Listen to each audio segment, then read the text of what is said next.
एक लड़का जो गवर्नमेंट जॉब की तैयारी कर रहा होता है दोस्तों, उसका मामा उसके घर पर आता है और उसकी मम्मी और उसके पापा से कहने लगता है कि बेटा जवान हो चुका है, अब इसका रिश्ता ले लीजिए, इसकी शादी कर दीजिए। बेटा यहाँ पर कहता है कि मैं कुछ बन जाऊँ उसके बाद मेरी शादी कर देना, लेकिन यहाँ पर माता पिता अपने साले यानी कि उस लड़के के मामा की बात को मान जाते हैं। पड़ोस के ही गांव में रहने वाली एक लड़की, वो भी सरकारी नौकरी की तैयारी कर रही होती है, उसके साथ इसकी शादी तय कर देते हैं। दोस्तों अब यहाँ पर ये लड़का दूल्हा बनकर अपनी दुल्हन के दरवाजे पर पहुंच जाता है। वहां पर बड़े अच्छे से इस बारात का स्वागत होता है। जैसे ही फेरों का समय आता है, यहाँ पर दुल्हन को बुलाने की जो रीति रिवाज होती है उसके अनुसार ही दुल्हन को बुलाया जाता है। जो लोग दुल्हन को बुलाने के लिए अंदर जाते हैं वो अंदर से वापस जब आते हैं तो यहाँ पर उस लड़की के माता पिता के कान में कुछ कहते हैं, तो माता पिता भी एकदम से परेशान होते हैं। उठकर वो कमरे के अंदर जाकर देखते हैं तो कमरा खाली होता है। उसके बाद ये माता पिता नीचे आते हैं, इनकी गर्दन झुकी हुई होती है। हाथ जोड़कर ये वहाँ पर उस लड़के से और उनके घर वालों से, उन बारातियों से, सभी से माफ़ी मांगते हैं और कहने लगते हैं कि अब ये शादी नहीं हो सकती, हमारी लड़की मंडप छोड़कर भाग चुकी है।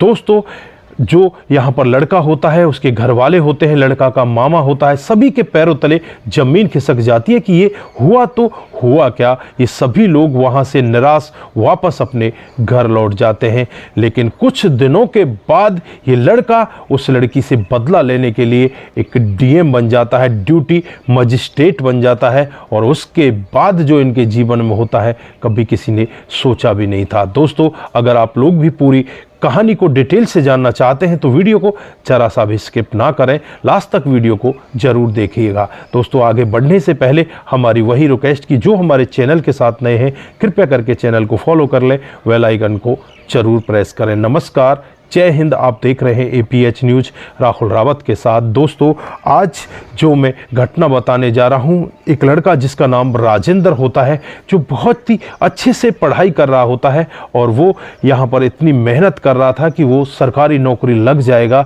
लेकिन उससे पहले ही उसके मामा उसकी शादी एक लड़की से तय करा देते हैं जिसका नाम रोमा होता है। दोस्तों मैंने पहले ही आप लोगों को बताया कि रोमा जब यहाँ पर फेरों के लिए तैयार होती है उससे पहले ही वो रूम से गायब हो जाती है। और फिर यहाँ पर जो राजेंद्र होता है, उसका परिवार होता है, एकदम से टूट जाता है।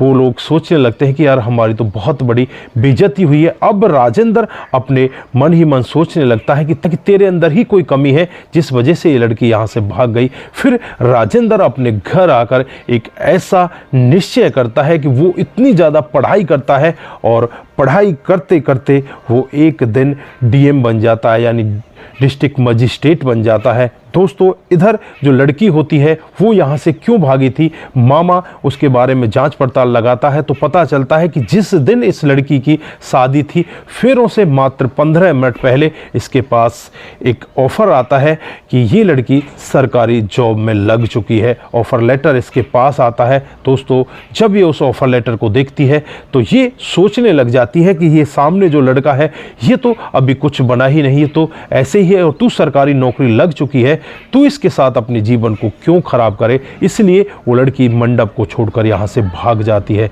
दोस्तों अब यहाँ पर जो राजेंद्र होता है वो डीएम बन चुका होता है, लेकिन यहाँ पर जो लड़की होती है जिस डिपार्टमेंट में होती है उसमें यहाँ पर कुछ घूसखोरी का मामला होता है जिसमें इस लड़की को वहाँ पर फंसा दिया जाता है। ये लड़की वहाँ पर इस तरह से फंस जाती है, इस लड़की को वहाँ पर तुरंत के तुरंत ही उस नौकरी से निकाल दिया जाता है और इसी का जो मामला होता है वो डीएम साहब यानी राजेंद्र के पास आ जाता है। अब ये लड़की राजेंद्र को देखती और देखते ही रोने लगती और वो मन ही मन सोचने लगती ये तो वही लड़का है जिसको मैंने ठुकरा दिया था।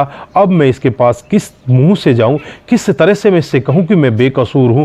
वहां पर रोती रहती, कुछ भी नहीं कहती। दोस्तों समय इसी तरह से बीतने लगता है, लगभग 3 से 4 महीने का समय बीत जाता है, लेकिन यहाँ पर कुछ भी इसके केस में नहीं होता। फिर एक दिन ये लड़की इसके पास आती है और आकर रोते हुए कहने लगती है कि सर मैं बिल्कुल निर्दोष हूँ, मुझे माफ़ कर दो, मैं बिल्कुल यहाँ पर किसी भी तरह से किसी भी घूसखोरी में लिप्त नहीं हूँ, मुझे फंसाया जा रहा है, मेरे इस मामले की जांच कीजिए।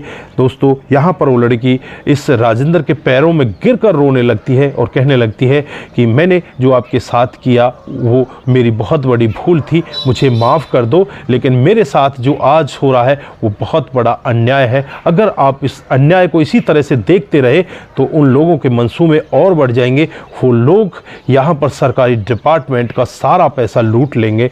दोस्तों इस तरह की जब बात राजेंद्र सुनता है तो राजेंद्र के मन में भी यहाँ पर इस केस की छानबीन की जो कोशिश है वो और ज़्यादा बढ़ जाती हैं। फिर यहाँ पर राजेंद्र अपने कुछ लोगों को इस काम पर नियुक्त करता है और रोमा के केस में खुद वो लोग छानबीन करने लगते हैं। जब डिटेल यहाँ पर खंगाली जाती है तो रोमा यहाँ पर निर्दोष पाई जाती है।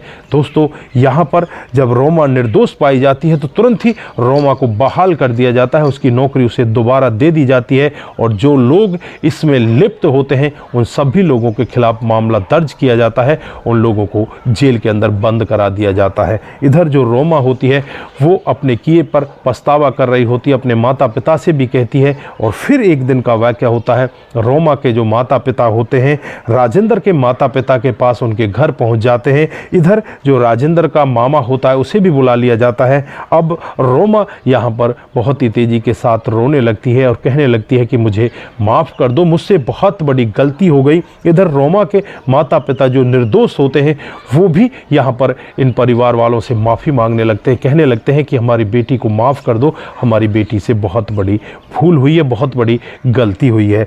दोस्तों यहाँ पर राजेंद्र के जो माता पिता होते हैं बहुत ही सीधे स्वभाव के होते हैं। वो राजेंद्र से कहने लगते हैं कि बेटा अगर सुबह का भूला शाम को वापस आ जाए तो उसे भूला नहीं कहते। हालांकि इस लड़की ने हमारे जीवन में बहुत ही गलत काम किया है, इसकी वजह से हमारी चारों तरफ बदनामी हुई, लेकिन आज ये अपनी गलती का एहसास कर रही है और ये आपके सामने माफ़ी मांग रही है, तो इसे माफ़ कर दो। तो यहाँ पर राजेंद्र भी अपने माता पिता की बात को नहीं टाल पाया। वो कहता है कि ठीक है माँ पापा, अगर आप लोग ऐसा चाहते हो तो ऐसा ही होगा। उसके बाद फिर दोबारा से इन दोनों की शादी तय कर दी जाती है और फिर जब शादी तय होती है तो यहाँ पर राजेंद्र के जो दोस्त होते हैं वो फिर उससे ठट्टा करने लगते हैं, मजाक करने लगते हैं, कहने लगते हैं कि राजेंद्र कहीं ऐसा ना हो जाए कि तेरी दुल्हनिया फिर से भाग जाए। दोस्तों यहाँ पर राजेंद्र भी हंसने लगता है और कहने लगता है कि अब शायद ऐसा नहीं होगा, क्योंकि जब मैं स्ट्रगल कर रहा था और अब मैं